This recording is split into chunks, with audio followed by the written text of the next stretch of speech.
Joining the Night's Watch, or taking the Black, is a singular honour for any northerner.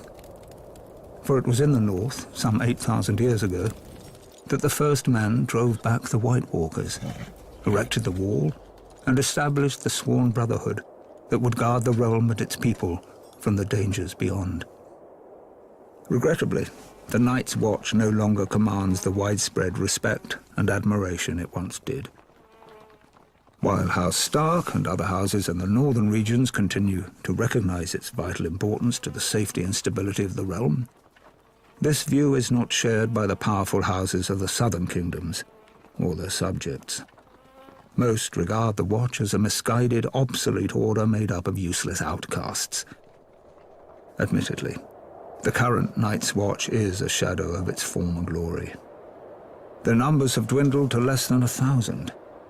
Of the 19 castles along the wall, only 3 are functional: the Shadow Tower, Castle Black, and East Watch by the Sea. And the Watch's mandate of adding to the wall has been abandoned entirely. There are barely enough resources to maintain it. Recruiting officers, known as Wandering Crows, scour the dungeons and slums of the realm in hope of finding men to fill the ranks. While there is still the occasional highborn volunteer, the newest recruits are almost entirely made up of lowly criminals. Thieves, rapists, and murderers, sentenced to the wall as punishment for their crimes. The decline of this once fabled order is troubling, as the danger it guards against is all too real.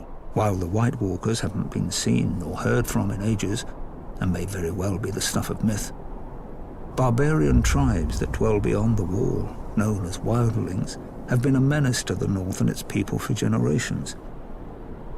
At certain points in history, the disparate wildling tribes have united behind a single leader, a king beyond the wall, and attempted large-scale attacks against the realm. But thanks to the resourceful and courageous men of the Night's Watch, these so-called kings were soundly defeated. While many have lost faith in the Night's Watch, the people of the North are steadfast in their belief that the Black Brothers will answer the call of duty. But with winter coming, diminished numbers, and a lack of widespread support, will they be ready?